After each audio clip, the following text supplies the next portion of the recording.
It's obvious that Oscar's life was really complex. I do understand why, after watching that second interview with Michael, why a lot of people are looking at Oscar and going, "Oh, okay," because the guy obviously had a lot of stuff going on in his life and it was living beyond his means, to put it mildly.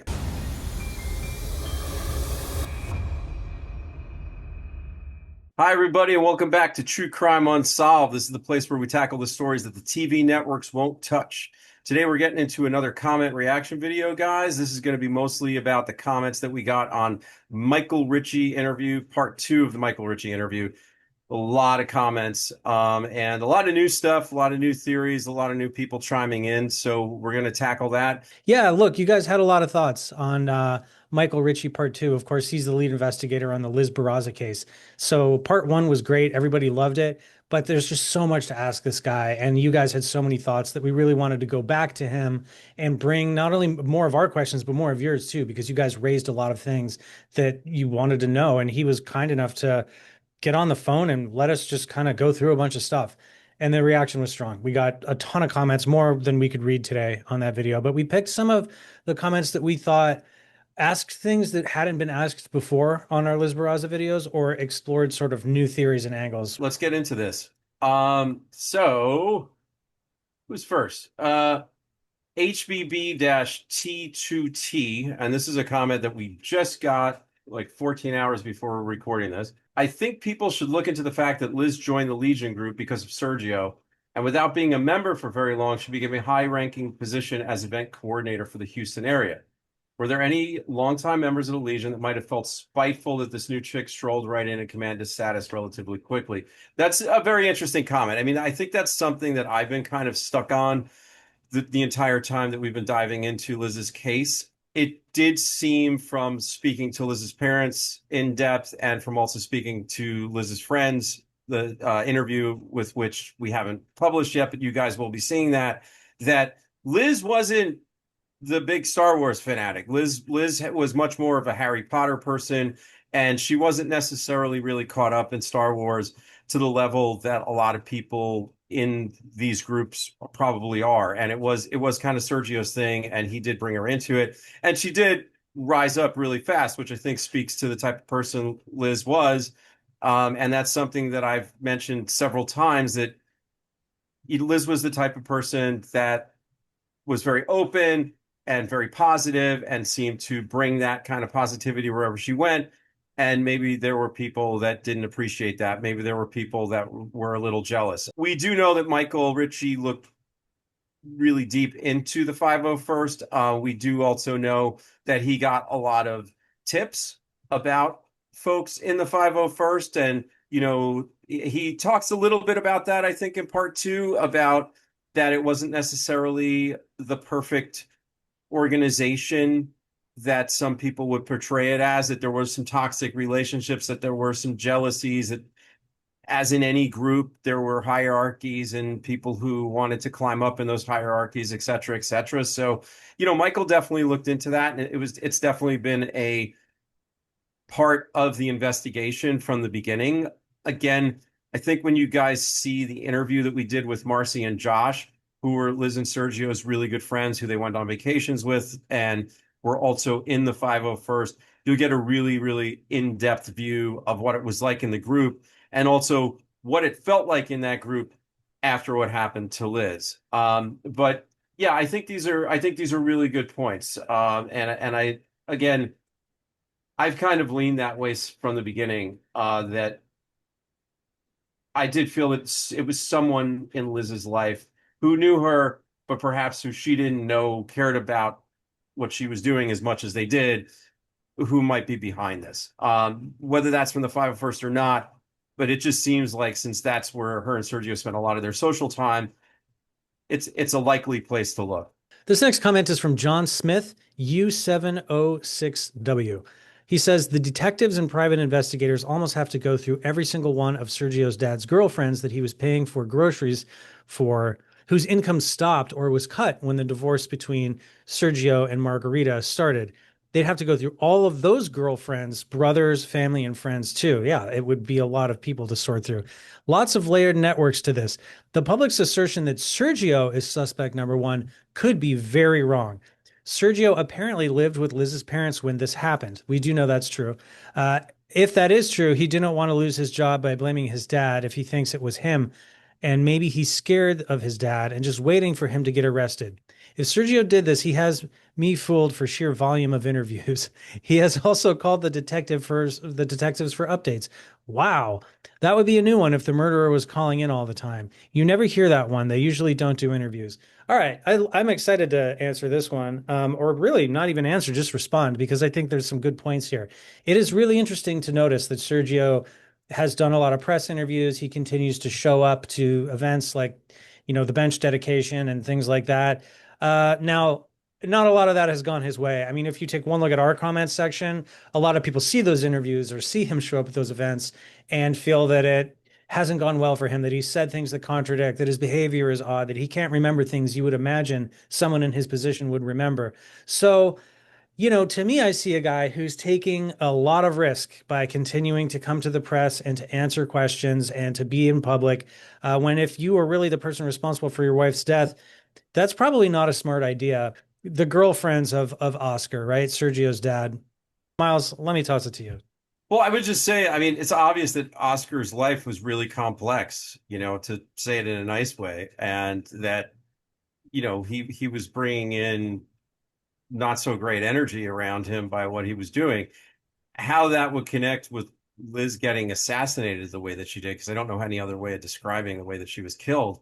Yeah. I don't know. I mean, I see what John's getting at here in his comment, but I don't know how that, like, I'm mad about this loss of this guy's not taking care of me anymore, so I'm gonna go kill his daughter-in-law because somehow I know that she's got a life insurance policy that will probably go to her husband, and then somehow that's gonna get to his dad and then somehow get to me. It just seems it seems tenuous at best. But I do understand why, after watching that interview, that second interview with Michael, why a lot of people are looking at Oscar and going, "Oh, okay," because the guy obviously had a lot of stuff going on in his life, and it was living beyond his means, to put it mildly. And it sounds like it was affecting his company, and it sounds like it was affecting his finances.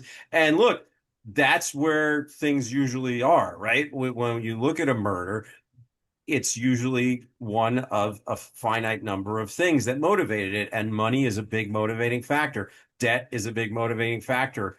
When people dig themselves into a hole and they can't find a way out, they get desperate. And if they see an opportunity to get out of that, even if it is the worst possible thing that you can do, sometimes people do it. And we've seen it over and over and over again. So it is much more solid. Like it does feel like that's a thing that we all understand, right? Money is a motivating factor, debt is a motivating factor. It makes a lot more sense than, the mysterious person who was jealous and decided to become obsessed. And, that seems more out there.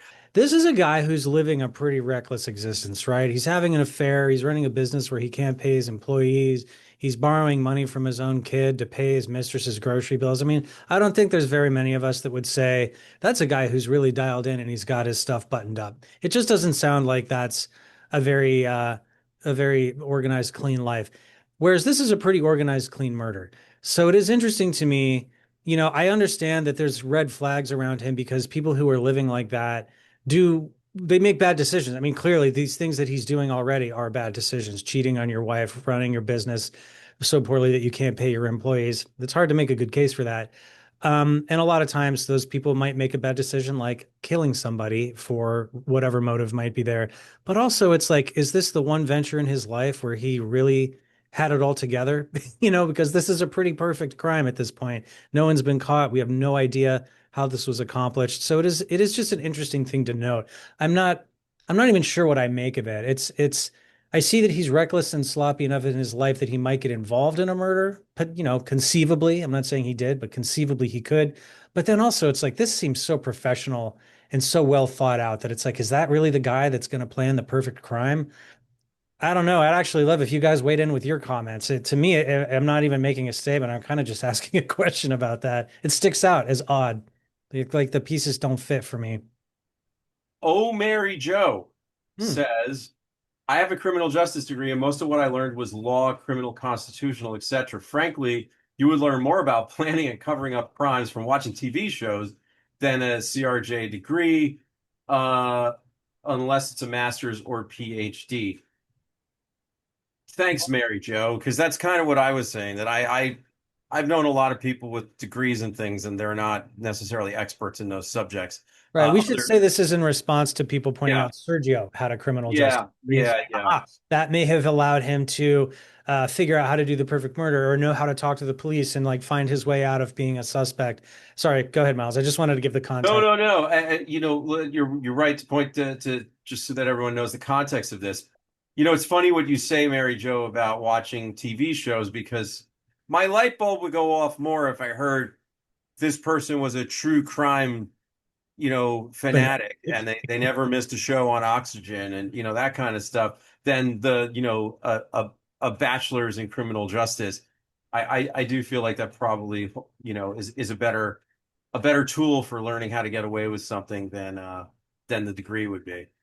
Sure. And you know what? To be generous to the other commenters who were pointing it out, I bet you it's still better than nothing, right? I bet you having some level of education about criminal justice, it makes you a little smarter than having no clue how it all works. So I'll give you that. But as far as planning the perfect murder, probably not what they're training you for when you go after that particular degree. So Yeah. thanks, Mary Jo. Yeah, thanks, Mary Jo. Mary Jo, do you watch true crime? Obviously, you're watching us, so you must. So I think that's the answer interesting. is yes. Yeah. You have the degree in criminal justice and you're a true crime fan, which is Somebody interesting. keep an eye on Mary Jo. She's She ticking must. all the box. We got some red flags coming up here. We're kidding, of course. We love you. So the chosen one too. Thank Mhm. you for commenting. I know you've been jumping in there for a little bit now, and thanks for jumping into the convo. Elizabeth Barraza didn't know her killer. She didn't know the planner, and Sergio was innocent. This was a murder for hire, but the killer got the wrong address. The killer pulled into the school parking lot to double check the planned route. They realized they took a wrong turn, so they turned out of the school to take the correct route. Planner was driving the truck at 2 a.m., then gave the keys to the killer. That's why the truck didn't drive by Liz's house at 2 a.m. Liz wasn't the target. I have seen some speculation that I will bring up now because I haven't seen this in the comments until this gentleman brings this up. That there was some sort of drama going on with people that lived in Liz's neighborhood on the same block. So here's Liz's street. It goes around, and there's another street here, and her house is here, and there's another house down here with a family who had something weird going on in their marriage, and the house is the same model as Liz's house. So from the street to someone who maybe had only seen a picture of the property, it would look the same. So the theory that I've heard somewhere, I don't remember if I read this or saw it in another YouTube video, was that possibly those people might have had some sort of thing where the female that lived in that house was, someone had paid someone to kill her, and the person that came into that neighborhood may have been confused what street, and they were driving, and it was close enough, almost like a mirror image, that looking at this house looked like the right house, except they were actually up at Liz's house and she was out in her driveway. What this doesn't answer for me, though, is the perfect timing of Sergio leaving that morning, Liz being out there to begin with, setting up a garage sale. I mean, keep in mind this happened just a little bit after 6:50 in the morning. So was this other person also out in their driveway having a garage sale or doing something that the killer expected them to be out there? Like it's just an odd thing. And then where was that lady's husband or family when this was going on? Were they also perfectly on their way to work? Like there's just so much about Liz in her situation that it seemed like the person that came to kill her knew she would be there and be vulnerable exactly where she was, where I don't think everybody would be in that position. So it's just such an interesting thing because if that's true, it would explain a lot, but it would also raise more questions for me. Like, okay, well, then why was what you would think if the person was contracted to kill someone and they walked up and it's Liz and that's not the person, you would imagine they would know, but maybe not. I mean, I've never worked with a hitman before, so maybe you don't look at pictures together before this stuff goes down. I just think it raises for me as many questions as it answers, but it's super interesting. And it may be the answer. It's I'm really glad actually that you commented this because it's an angle we haven't seen a lot of in our comment section yet. So this other family on the mirror street with Mhm. the mirror house, has it ever been looked at by the police? Do you know? I know Did it's they ever question them? Did I they know end up divorced? Like what happened in that situation? So I know it's been given to them, and I don't know anything beyond that because I know that someone had let us know that they knew about that theory and had Hmm. sent it in to Michael Ritchie at some point in the I remember past. that. I think we heard someone DM'd us about it, right, on Instagram or something. Yeah, and that was brought to our attention after we had spoken to him. So we Right, didn't know right, about that when we right. conducted that interview. But the other thing is too that people give detectives a lot of tips. I mean, if you watch any of these interviews with detectives on unsolved cases, and they're all going to tell you like you get hundreds of tips and most of them lead nowhere. You follow up on everything and it leads nowhere. So it could be that someone has found this information, someone like web sleuthed this and figured out something that sounds really compelling, but when the police looked into it, half of it wasn't true, or it fell apart for another reason, or it might have been based on mistaken information. And that's why we're not hearing much about it outside of, like people on YouTube making their own videos about it. And it's probably why Michael Ritchie didn't bring it up. Or it could be that that's absolutely a super hot part of the investigation that they're keeping under wraps and that they didn't want to talk about it because something's about to happen there. That's the thing. Like, we don't know. We can ask these questions and have these conversations, but we kind of have to go with what the answer is, assuming that we're getting, honest answers from these people. And our Right. experience with Michael Ritchie is he is very down to earth, very, look you in the eye and ask, you ask him what he thinks and he'll tell you. So I am disinclined to believe that he's hiding some grand part of this case that just didn't come up in our now two very long interviews with him. But that is me making an assumption, to be fair. The chosen one too. If you're comfortable talking more about this, drop another comment. I'd love to know more about what you know and Mhm. how much you're able to share and, you know, what you've actually found out about this. Because it Yeah. is really, really intriguing. And if it is indeed what I'm thinking it is, because I'm kind of like seeing your comment and I'm drawing similarities to something else I've seen. So if you're actually thinking of something totally different than what I just laid out, let us know. Or if it is what I'm thinking and maybe I got a detail or two wrong, clarify it. We would Yeah. love to know more. Glenda Cox, 6540. If this case can be solved, he will be the man to do it. Michael Ritchie, a no drama llama, checks his ego at the door and does the work. An honorable man. Thank you for the follow up. I personally am completely stumped as to who the murderer is. This is the interesting part. It was someone who knew her, though she may not have known them. Someone who was lucky but not smart. I tend to agree. I don't know necessarily that Liz didn't know the person, but I think that I've always felt that there was something that Liz wasn't necessarily aware of, that there was an enmity, there was a tension in her life that she wasn't a part of, that was kind of one-sided and that was driving this. I've always felt that way. And I think, Glenda, that's what you're saying. Someone who knew her, though she may not have known them. I am with you 100% on that inclination. I can't even say who I think it might be or what I think it might be. I just get this gut feeling that it's like so the reason so much of this doesn't add up could very well be because somebody has something with Liz that isn't easy to dig up because there might not have been a big back and forth connection between them in a tangible way. Phone calls, text messages, people witnessing an argument. There might be something that this person had with her that really just existed with them. And Liz may have known them or been acquainted with them, but had no idea. Let's go to the next comment here. KG Penguin, welcome back to the comments section. We remember that name. I love a good funny name that sticks. I wonder how Detective Ritchie feels about the killer's outfit costume. Was it part of the message? Dressing very similar to be a Star Wars costume is not a coincidence. Was this saying it's somebody from the 501st? Yeah, Sergeant Ritchie actually has talked about the costume, I think, in both of our interviews with him, and he did say that they internally started referring to the shoes the person was wearing as like stormtrooper boots. Almost maybe just as sort of a nod to like obviously the 501st that Liz was in. Looking at that footage, it does seem like a weird outfit. I don't think you can definitively say, oh, that person's dressed like a TIE fighter pilot or Darth Vader, but it does seem like the way that they move and the way the clothes are moving around them just looks odd. It looks to me like they're wearing some sort of a costume. I don't think he ever told us anything about whether or not he believed it was part of the message. That's an interesting point, though. Like, would they dress as a certain character to send some sort of a message to her? I I don't think know, we Miles. specifically call it a costume though, and not a disguise, which I think is relevant. Mhm. And look, when you look at something long enough and you know more and more details about the story around it, you start seeing things that maybe you wouldn't see if you didn't have that other knowledge, which means that it could be influenced by that. And I have to take that into account when I'm watching that video because I've watched the video so many times and it's really strange. And that person seems really strange to me. And the more I watch it, the more strange it is. And yes, I've seen the videos breaking it down, saying that the person's disguised as Princess Leia. Right. That Well, it's like theory is out there. if Liz was like a really big Jimmy Buffett fan, would we all be squinting thinking we see a Hawaiian shirt? Like, you know what I mean? Like it's like we're putting I taking from an argumentative point of view, I know what you're saying, but it does look like a long white no, for sure. smock or something. Not, but I hear you.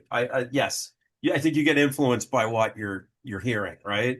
Yeah, no. And I think you bring up a good point. There's something flowing and long about it, and we know that this is an intellectual property, Star Wars, where a lot of people are in like robes and capes and things that look like that when you move. So, Right. um, But Liz was also a huge Harry Potter fan, and another robe and you know, cape heavy. right. And I don't know, like that camera that we're watching, if the colors are correct, or if it's just brightening everything up, and maybe it's I don't know the names of the Harry Potter houses and the different wizards and stuff, but maybe it's one of those. It's maybe they have a light colored robe in one of them. I don't know. Yeah, and I think more to your point, it is interesting because it could be that that costume has nothing to do with either Harry Potter or Star Wars, but we're all thinking it because we know this background context of what Liz was involved in. Right. Um, Either And maybe way, maybe it's like, hey, I'm wearing a bathrobe to throw people off and think that right. I'm just out to get my morning coffee. Yeah, or it could be, this is a male dressed in some sort of like a sundress or just a female outfit that's not a costume from a movie. It's just a dress or something. And they're just trying to throw off security cameras and make it think not that I'm a wizard, but it's a woman when really I'm a guy. Which Um, we've seen both ways oh yeah, of people committing murders and trying to disguise them as the opposite gender to throw the cops off. yeah, yeah. It is to me, whatever, if it was a message or something like that, it's really going to be hard to know that until this is solved and we figure out what it was all about. But what is definitely clear is that it seems like it was intended to fool anyone who might be looking, including a camera. That I think is a safe assumption, right? Yeah, and it worked. Yeah, Right. we're here we are It worked arguing up to about it. this point. Yeah, because nobody can tell who that person is and what they're actually wearing. Yeah. So it's definitely strange. It's definitely strange. And yes, Detective Ritchie has definitely mentioned it and has looked into it. Like Sean said, was it a message? There's no way to know. There's no way to know. Chino Smith, E9. Do you guys think you'll ever cover the Suchir Balaji case? We're gonna look into it. I know that his mom's been speaking out a lot in the press. She's had a lot to say. She really wants to reopen the case, and she doesn't believe the story that's been told. She doesn't believe that it was suicide. So we're gonna reach out to her and see if she wants to talk. Yeah, absolutely. I think this is a great example of you guys giving us suggestions of where to point the channel. And we always do pay attention when people have good ideas or case suggestions. I think last week someone had said, hey, Liz's case reminds me of Missy Beavers in Texas. And we were like, we're already on it. We agree. A lot of similarities in that case. And this is just another good example of somebody suggesting something that they might want to hear us dive into. So yeah, we will look into it. No promises because these things, you never know till you call the people involved, whether they're really going to want to do it or not. But in our experience so far, these unsolved cases, especially ones like this, where the call might have been wrong, right? Whether or not it was even a murder to begin with, or a suicide. These are usually people that do want to talk and get their story out, like Miles just said. So we'll give it a shot and we'll let you guys Yeah. know how it goes. It's interesting because we are covering the Brittany Wood case, Brittany Wood's disappearance.